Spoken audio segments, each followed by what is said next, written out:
What if Luke joined Vader in The Empire Strikes Back?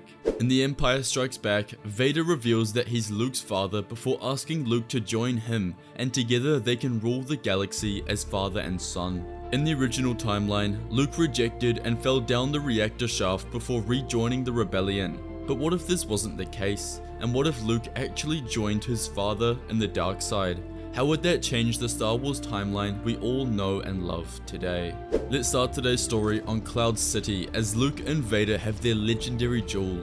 Vader disarms Luke and slices his hand off, causing his lightsaber to fall down the reactor shaft, and now Luke is defenseless. He maneuvers himself over the thin beam and away from the evil Sith Lord. But as we all know, Vader reveals himself as Luke's father, causing Luke to scream in horror.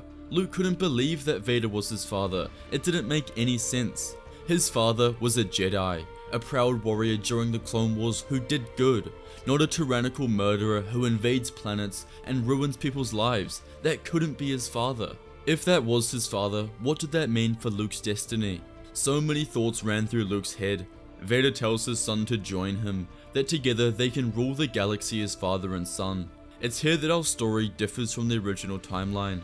Luke looks down and considers falling down the reactor shaft, but in this story, he thinks there's no way he could survive that fall. Vader continues, begging his son that if they did work together, they can destroy the Emperor, they can rule over everything. At first, Luke disregards his father's words. He was just toying with him, Luke thought. Vader didn't actually care about him. If he did, he would have searched for him on Tatooine. But Vader didn't back down. He said to his son that he believed he was dead, that he died with his wife, Luke's mother, but he must have been wrong. Luke looks at Vader with empathy. Of course. Vader must have been a normal man before he became evil. He must have had a wife, friends, a life. If he was truly a Jedi once, that means there is good in him somewhere. Vader tells Luke that if he joins him and they overthrow the Emperor, then they can make the galaxy what they want it to be. They can save the galaxy. It doesn't have to be under an evil empire anymore, but a good one. Vader tells Luke that the galaxy failed under 1,000 years of democracy. What it needs is order from those who know how to rule it. Palpatine failed at this, but together, you and I won't. For the first time, Luke considers this. He said to his father that if he does join him, they will make the galaxy a better place. Make it so that people don't have to live in poverty, to fear that their families won't get to eat or stay warm. Vader agreed. He outstretched his arm and asked once again, "Join me, son, and together we can save the galaxy." Luke nodded his head and he moved towards his father. Luke had joined him. From here, Luke and Vader leave Cloud City. They travel to Vader's castle on Mustafar. Luke asked his father what they are doing here. Vader said this was his home, where he goes in between battles. Luke thought that the planet was dark and depressing, but that's when Vader spun around quickly. He informed his son that's the point of living here. It fuels his dark side powers. As they march into his throne room, Vader points out towards the lava. He tells his son that this was the site of his greatest defeat to Obi-Wan, where he lost everything, including his mother. Luke thought back to Obi-Wan. What would he think of what he's doing right now? Luke missed Obi-Wan and his friends, but he truly believed that what he was doing was right for the galaxy. From here, Vader and Luke began training together as the Dark Lord unlocked Luke's dark side abilities. He would forge Luke into something much more than Anakin Skywalker ever was. Hey guys, over at Fantasy Sabers for the entire month of September, we are giving away a free Xenopixel plastic saber with every order. Xenopixel sabers offer movie accurate sound, smooth swing effects, and customizable coloring, making now the perfect time to grab a free saber for an unbeatable Star Wars experience. Across the galaxy, Leia, Han, and Chewie discover that Luke has joined Vader, and they are horrified. How could Luke do that, they thought. He was always so full of light and love, not darkness. Leia was especially distraught, and at night she cried alone in her room. She couldn't come to terms with what had happened, but that's when she was visited by an old friend. The Force ghost of Obi-Wan Kenobi appeared in front of her. Leia was shocked to see him, asking how he was here. Kenobi explained that he has joined the netherworld of the Force. Leia remembered her adventures with Obi-Wan from over a decade earlier when they traveled the galaxy together. He was always one of her closest friends, even if he didn't see her much. Leia asked what he's doing here. Obi-Wan lowered his head as sadness overcame him. He acknowledged how Luke had joined Vader and how the galaxy was now without a proper hope. There needs to be a Jedi in order to defeat the Sith. Leia agreed, but asked what this had to do with her. Obi-Wan conceded that he didn't want her to find out this way, but he told her the truth, that 20 years earlier, her real mother, Padme Amidala, became pregnant with Anakin Skywalker, who was her father. The initial hint caused Leia's throat to close. If her father was Anakin Skywalker, that means that she and Luke must be. Before she could finish her thoughts, Obi-Wan confirmed her belief and said that her and Luke are siblings. But there's more.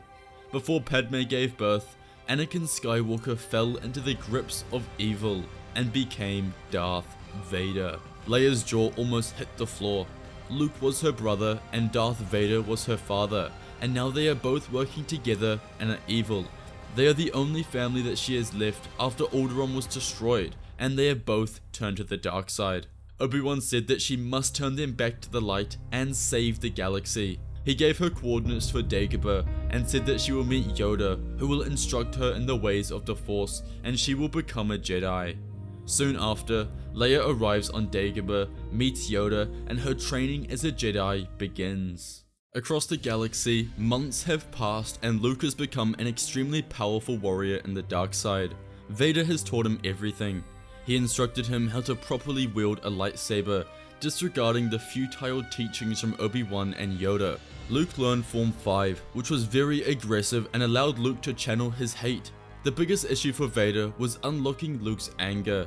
He needed his son to want to be evil, to want to release all his negative emotions. But even after almost a year of training, this was the one thing that Luke could never fully do. He always had this innate goodness in him. He wanted to help people, and his key motive for being where he was with Vader was that he wanted to help those in the galaxy, not control them. Nevertheless, Luke still became extremely proficient in the dark side. He learned how to use Force Choke, Force Scream, and most importantly, Force Lightning.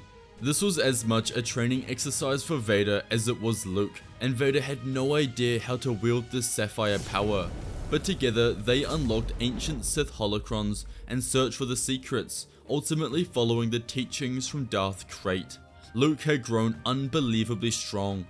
But before they continued with their plan to destroy Sidious, Vader needed to test whether Luke was strong enough. They both went to the landing platform on Mustafar, where Vader had lost his old self to Obi-Wan and Padme. Vader tells Luke to focus on his anger, to disregard his old life and remember his training.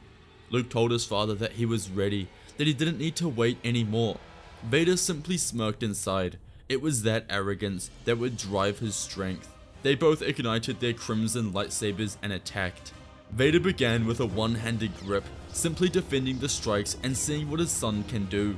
Luke took advantage of this as he flourished and swung with precision. He used the Force to push Vader back before blasting lightning at him, which Vader caught in his saber. Luke knew his path to victory was through the weaknesses in Vader's suit, which he would exploit. But Vader wouldn't let that happen. He re-engaged and they fought for what felt like an eternity. They were equally matched in the Force, the only Force users with over 20,000 midichlorians. Their duel took them towards the lava bank where Vader lost to Obi-Wan, and Luke knew his father's mind would shift away from the battle for just a moment. Luke waited until it was clear that Vader's mind was elsewhere, and he blasted him with Force Push, causing Vader to fall all the way into the lava, completely submerged. Luke smiled. He believed he had won, but Vader marched out of the lava in an anger Luke hadn't seen before. Vader's suit was lava resistant. Luke knew this, but he thought that his father would concede the duel. He was wrong. Within a few strikes, Luke was on his knees and Vader had his saber raised at his throat. Vader had won, but only barely. But now the Sith Lord knew that it was time. On Dagobah, Leia's training wasn't as smooth. Before 2 days ago, she didn't even know that she was a Force user, let alone born into the most powerful Force family the galaxy has ever seen. But if there was one person who could unlock her power, it was Yoda. They trained together day and night. Yoda explained the tale of Anakin Skywalker and his time as a Jedi. He recounted how the boy was found on Tatooine when he was 9 years old, too old to become a Jedi. He was initially rejected from the order, but after Qui-Gon's dying wish, the council had no choice but to let the boy be trained. Anakin's story was told periodically throughout Leia's training. A new part was revealed each time she progressed further in the Force. After months of training, Leia could wield the Force with strength, and she had the fitness and agility to rival even the greatest knights the Orders had. Obi-Wan would appear from time to time, and he spoke about Anakin and how he trained him. He said he always knew Anakin was emotional and had attachments to his mother, but he didn't expect him to turn evil. He was blind when he shouldn't have been. It was clear that Obi-Wan blamed himself. Leia and Yoda would practice in lightsaber combat. This was arguably the most important thing for Leia to learn, as they all knew that she would eventually have to face the Emperor and Luke and Vader. It was only a matter of time. This is where Obi-Wan helped immensely. He taught her Form 3, knowing that this had directly resulted in Anakin losing twice. Form 3 is essentially the Sith Lord counter form, because it focuses on defense and letting the opponent waste all of their energy and become impatient. A Sith's inherent trait is that they are impulsive and far too aggressive to finish the job. Leia quickly perfected Form 3, and she became an extremely powerful Jedi Knight. Being a Jedi came easy to her, due to her high midichlorian count. As the final days of her training reached, Yoda and Obi-Wan finished the story. They explained that Anakin had turned to the dark side, destroyed the Jedi Order and killed younglings, before choking her mother on Mustafar. But luckily, Obi-Wan was able to defeat him on the lava planet and force him into the metal suit that he is in today. His story is one of heartbreak, but only Leia has the power to save the galaxy from their rule now. Her training was complete. She goes back to the rebellion, who welcome her with open arms. Leia helped the leaders of the rebellion plan their final attack. The rebellion was at their most strongest that they had ever been, and Leia knew that in order to win, they needed to take Coruscant and destroy the Emperor. Their plan was simple. They would orchestrate a full-out invasion of the Imperial capital on Coruscant. Leia would fight and kill the Emperor, and therefore take control of the planet, and therefore control all of the Imperial forces, and they would win the war. The rebels just had to buy her enough time to do so. Their forces began their long journey to Coruscant. Meanwhile, Luke and Vader were ready to face Palpatine. They had been training for over a year, and it all led to this moment. For them to get into Coruscant to face him would be easy. They arrive on Vader's Lambda T-4A shuttle and land at the Imperial Palace, which used to be the Jedi Temple. Together, they ride the elevator before arriving in the Emperor's throne room. All the wait was over. Palpatine laughed as they approached. He told the guards to leave them. Vader announced to his master that his rule has come to an end. The time of Skywalkers has arrived. The Emperor's cackling could be heard for miles. He couldn't contain his excitement. He told Vader that he has known all along about his little pet on Mustafar. He questioned whether he truly believed Vader thought he didn't know. Vader was as clumsy as he is stupid. Palpatine presses a button on his chair as Mas Amedda answers. He told him to arrange the Death Star's arrival at Coruscant. He continued to laugh and cackle profusely. Palpatine said he had a demonstration he was to do. Just as Vader began to condemn Palpatine for all the manipulation and pain he had put him through, a loud beep sounded in the room. They all looked to the sky as multiple starships exited hyperspace. Mas Amedda's voice could be heard again as he told the Emperor that the rebel fleet has arrived in full. Palpatine laughed. What fun, he thought. The entire Imperial fleet on Coruscant was released, and a massive battle on Coruscant began. Luke stopped his playtime, telling him that the fun was over. Sidious mentioned the contrary, still laughing, that the fun had only just begun. The Emperor ignited his crimson lightsaber, and Vader followed, and so did Luke. Leaping forward, Sidious engaged Luke and Vader in combat, swinging with all that he had. This was a battle for the fate of the galaxy, and whoever won would be in control of the Empire. Palpatine couldn't help but feel like he was testing Luke. In his mind, he believed he could turn Luke to the dark side. Over the last year, Palpatine had been keeping tabs on Luke to see how his training had progressed under Vader, but he had never fought him one-on-one, and now he knew just how powerful he was. This was the strength that Vader was meant to reach before his loss on Mustafar. As the battle continued, Palpatine pressed forward and focused on Luke. As he let his power rise, Luke faltered, and Palpatine then used the Force to throw him across the room and out of the duel momentarily. He then turned to Vader. Vader told him that he would never win, that his time as Emperor was over. But as Palpatine deignited his lightsaber and rose it back up his sleeves, he blasted Force lightning at Vader. Palpatine was the one who designed Vader's suit, and he did so purposefully to ensure that Vader would be weak to Force lightning. Vader raised his lightsabers and defended, but this defense would only last a few seconds. The streaks of lightning quickly began to wrap around Vader's saber and hit his forearms, causing his metal suit to light up in sparks and electronics. Palpatine laughed as he pressed the lightning before Vader dropped his lightsaber completely and fell to the floor. Sidious continued to laugh profusely as he told Vader that he was nothing. He never meant anything to him more than a means to an end, a tool to gain power, and now that he has it, Vader will die. He laughed even more as he made it clear that his legacy will be remembered as one of failure. He failed his wife, he let her die, and now he will watch as Luke joins him again. He will always have a Skywalker by his side. Vader groaned in agony as he thought about what his master said. He couldn't accept this, he just couldn't. Palpatine raised his lightsaber above his head, ready to end Vader once and for all. But as his saber began to swing downwards, the elevator doors opened once again, and Leia entered, igniting her sapphire blade and throwing it across the room as she blocked Palpatine's blade. As Luke struggles to stand back to his feet, he exclaims in horror at seeing her. Palpatine was confused. He said he doesn't think we have been acquainted yet, introducing himself as Darth Sidious. Leia stands tall and proud as Vader and Luke stare at her. She says her name is Leia Skywalker, daughter of Padme Amidala and Anakin Skywalker, sister of Luke Skywalker, and leader of the rebellion.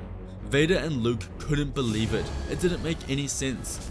Palpatine's smile had completely evaporated. If she was telling the truth, that meant he was surrounded by 3 Skywalkers, each with a midichlorian count far greater than his. Sidious gulped. Vader whispered, "Daughter." He couldn't believe it. Both of he and Padme's children had survived. What was going on? But Palpatine had enough. Before either of them could react, Palpatine threw his saber into Vader's chest with a speed none of them could comprehend. Luke screamed in horror and agony. Their father was dead. The fight continued, with Luke and Leia re-engaging the Sith Lord.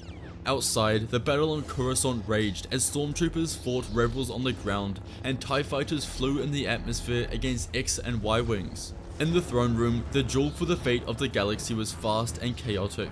Palpatine understood that Leia was the weakest among them. He could smell Yoda's training in her. This only enraged him even more, as it meant that he was still alive.